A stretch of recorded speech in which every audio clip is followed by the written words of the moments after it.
আমি আজিৰ পৰা কাউৰী জয় দাউখানী জয় জয় দাউখানী জয় জয় দাউখানী जय दावखापार्टीनि तो खुलुमबाय बयखौबो फिन खनसे गोदान भिडिअ बरायबाय लोगोफोर बे समाव नोंथांमोननि गेजेराव जिहेतु नोंथांमोना नुगासिनो जाय सासे इउपिपिएलनि सोद्रोमामोन दैदेनगिरिमोन राकेश ब्रह्म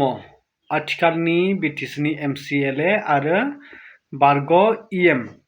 तो बिथाङा गोदानै मोनसे पार्टी दाबाय जाय इउपिपिएलखौ नागारनानै आमि काउरी दावखा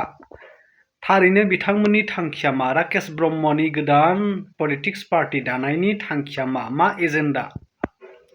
बिनि सायाव माखासे बाथ्रा सावरायगोन तो नोंथांमोना भिडिअखौ जोबजासिम नायलां जय दावखापार्टीनि जय दावखापार्टीनि जय काउरी पार्टी की जय काउरी पार्टी की जय दावखापार्टीनि गोजोन्थों खुलुमबाय आं इउपिपिएल दोलोआवनो दोङोमोन जेब्ला राकेश ब्रह्म साराबो इउपिपिएलमोन आंबो बे दोलोआवनो बिथांजों दंफायोमोन ओमफ्राय बिनि उनाव जेब्ला सारा इउपिपिएल दोलोनिफ्राय ओंखारनानै दावखा पार्टी मुंनि गोदान पार्टी दाबाय आंबो बे पार्टीयावनो सारजों खामानि मावफानो थाखाय ओंखारबोबाय खुलुमबाय आङो सिगां इउपिपिएल दोलोआवनो दङमोन लोगोसे साराबो दंफायोमोन सारा इउपिपिएल दोलोनिफ्राय रिजाइन होलायलाय दा सारा दावखा ग्रुप मोनसे पार्टी खुलिदों दा आं सारदों दावखा ग्रुपआव थाफानानै खामानि मावलांनो सानदों बा आं दिनैनिफ्राय थासिगोन আমি আজিৰ পৰা কাউৰী জয় দাউখানী জয় জয় দাউখানী জয় জয় দাউখানী জয় दा राकेश ब्रह्म आदै बा काउरी जितु पलिटिक्स पार्टी दादों आमि काउरी दावखा राकेश दावखाया जे मोनसे गोदान पार्टी दाबाय आरो बिथांनि एजेन्डाया मा टारगेट लानानै मा थांखि लानानै बिथाङा राजनिति गोदान माने जोनोम होखो दा मेनलि बिथांनि राजनितिक काउरी राजनितिक जोनोम होनायनि गुबै थांखियानो जाबाय प्रमद बर'खौ माने नेवसिगारनाय आरो इउपिपिएलखौ नेवसिगारनाय आरो इउपिपिएलखौ जिर' खालामनायनि बिथांनियाव टारगेट दा बे जेब्ला इउपिपिएलनिफ्राय रिजाइन लानाय बिथाङा बे समावनो बुंखादों इउपिपिएलखौ जिर' खालामगोन होननानै बे गुबै थांखि आरो राकेश ब्रह्मनिया नाथाय दिनै रायजो राजाफ्रा जे राकेश ब्रह्मनि खोथाजों थांगोन बेखौ आं मालाबाबो माने इसेबां खाथियाव नुहुराखै आरो डेम'क्रेसि हादोराव बा सुबुंखान्थि जोंनि गणतान्त्रिक जितु देश जोंनि इन्डिया दा बेवहाय गोसोब्लानो पार्टी दानो हायो गोसोब्लानो पलिटिक्स पार्टी दानो हायो जिखुनु जाया संगठन दानो हायो बेयाव रावखौबो जेबो रावबो बाधा होनाया नाथाय पार्टी दायो माने संगठन दायो बै संगठन पार्टी दानाया साक्सेस जानायासो गुबैया पार्टीखौथ' गोसोब्लानो दानो हायो नाथाय पार्टी दानायनि नामाव बे पार्टीयाबो साक्सेस जानांगोन आरो बे पार्टीयाबो देरनांगोन बेसो नाथाय दिनै राकेश ब्रह्मजों सोर साबैसे माने रायजोफ्रा सापर्ट होगोन दिनै गाबोन रायजो राजाफ्रा इसेबांबो जाम्बा नंला इसेबांबो बुरबक नंला इसेबांबो मिथिथारि नंला जे सोरबा सासे गोदान पार्टी दायोब्लानो बै गोदान पार्टीजों खारफानानै भट होग्रा मानोना आथिखालाव इन्डिभिजुवेल पाब्लिकफोरा इन्डिभिजुवेल सुबुंफोरा साधारन रायजो राजाफ्रा भटार्सफोरा ओरैबायदि सुमखिबाय ओरैबायदि गिबाय ओरैबायदि माने धक्का मोनखाबाय जे गोजाम पलिटिक्स पार्टीफ्रा गेदेर गेदेर राजनितिक दलफोरा जे रायजो राजाफोरखौ गोबां थगायबाय गोबां नासयबाय बेखायनो बेफोरबायदि गोदान पार्टी दायोब्लाबो जेबो लाब गैया मानोना डाउट होननाय बुस्थुआ साधारन रायजो राजाफोरनियाव साधारन भटार्सफोरनियाव गोसोआव हाबनानै थाखाबाय बेबा मा राजनिति धोरोम मा खालामनो फैदों मानि थाखाय फैदों बेखौ जों मिथिया आरो नैबे बाथ्राखौ बुंनो लोगोदों राकेश ब्रह्मआ जे 5 बोसोराव इउपिपिएलआव थानानै बिथाङा इएम जानानै आरो आथिखालाव बिथाङा एमसिएलए जानानै जिखिनि थाखा फैसा बिथाङा बुथुमनो हादों बे जेसांखिनि थाखा फैसाखौ बिथाङा गावनि पलिटिक्स पार्टीखौ फिल्ड बानायनायावनो फेदेरनायावनो दानायावनो ब्लक कमिटि बायदिसिना अर्कार प्राइमारि बेफोरबायदि गोबांथार खामानि मावनांगौ दङ बेफोरबायदि मावनायावनो जेसांखिनि बिथाङा इनकाम खालामना लानो हादोंमोन बे फैसाया फुरा जिर' जाहैगोन आरो अब्ला बै समाव जेब्ला पलिटिक्स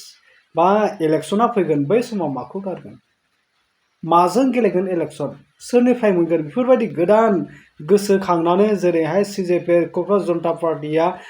खांखुमा होनजानायनि क'क्राझार जनता पार्टी दादों दा बैसोरबायदि जुदि जुरिनो नागिरदोंबा राकेश ब्रह्मआ हले बिराद माने फैमान जाखागोन आरो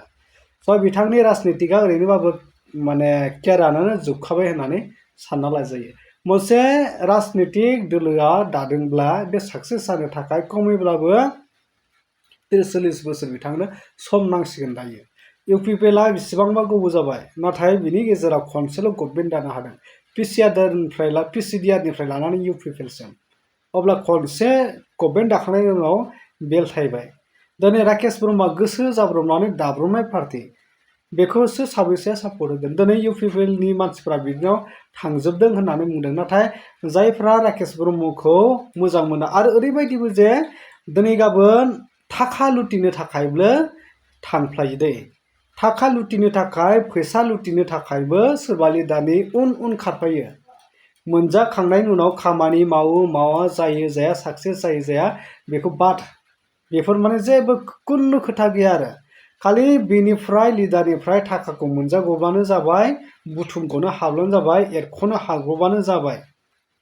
नाथाय देरहायैजों साक्सेस जानायजों जेबो सोमोन्दो गैया बेफोरबायदि गोबां सुबुं दङ नाथाय जानांगौ राकेश ब्रह्म दावखानियाव बेफोरबायदि सुबुङासो दा जयेन जागोन बेफोरबायदि सुबुङासो राकेश ब्रह्मखौ सापर्ट होगोन जाय इउपिपिएल पार्टियावनो थानानै बिथाङा एमबो जाबाय एमसिएबो जाबाय इउपिपिएलआ गोबां सापर्ट होदोंमोन गोबां अनदोंमोन नाथाय दा बै इउपिपिएलखौ बिथाङा नेवसिनानै गोदान राजनितिक दोलो दानानै बिथाङा गावखौ लिडार होननानै फेमास खालामना लानो सानदों नाथाय दिनै बिथाङा जुदि इसेबांबो गावखौ जुदि आपग्रेड खालामनो सानदोंब्ला गावखौ जुदि प्रमोसन खालामनो सानदोंमोनब्ला बा बबेबा बिपिएफ पार्टियावनो हाबगोन बा मोनसे नेसनेल पलिटिक्स पार्टियाव हाबनानै गावखौ लासैनो प्रमोसन खालामना लामोन नाथाय गोदान पार्टी दानानै बिथाङा जे 5 बोसोरनि गेजेराव साक्सेस जाथारगोन बेथ' नङा थाखा फैसा बरबाद जालांजोबगोन मालाबाबो जानाय नङा दिनै गाबोन इन्डिभिजुवेल साधारन रायजो राजाफोरा जे राकेश ब्रह्म बायदिजों थांफागोन बेबो नङा इउपिपिएलआनो दिनै इसेबां खस्थ' खालामदोंब्लाबो एमएलएफोर बायदिखौ देरहानो हायाखै मानि थाखाय थ' बैसोरबायदि राकेश ब्रह्ममोन बायदियानोथ' दङमोन ना दा बिसोर जुदि गोदानै फैथारनायब्लाथ' गुबुन खोथामोन दिनै राकेश ब्रह्मआथ' पलिटिक्स पार्टिनिफ्रायनो फैखानाय मानसि थ' अब्ला बेखौ सोर फोथायगोन देलाय नोंसोरनि पार्टियानो नों थानायावनो नों देरहानो हायाखै जेनदों आरो नों गोदान पार्टी दानानै माबोरै देरहागोन बेफोरबायदि गोबां पइन्ट फैगोन अब्ला राकेश ब्रह्मनि साक्सेस जानायनि सिमाङा खमैब्लाबो 30-40 बोसोर बिथाङा खस्थ' खालामनांगोन पार्टीखौ फेहेरनांगोन पार्टीखौ फिल्ड बानायनांगोन पार्टीखौ मिथिहोनांगोन रायजो राजाफोरनियाव बे पार्टीया मा बिनि एजेन्डाया मा थांखि लानानै बिथाङा राजनितिक दोलो दादों बेफोरखौ पाब्लिकफोरनियाव मिथिहोग्रोजोबनांगोन बेफोरखौ मिथिहोनायावनो बिथांमोना 5-10 बोसोरखौ बिथांमोना ओरैनो टाइमखौ हगारहरखानांगोन बिनि उनावसो बिथांमोना माने इलेक्सनखौ गेलेनो हागोन दा बेफोरबायदि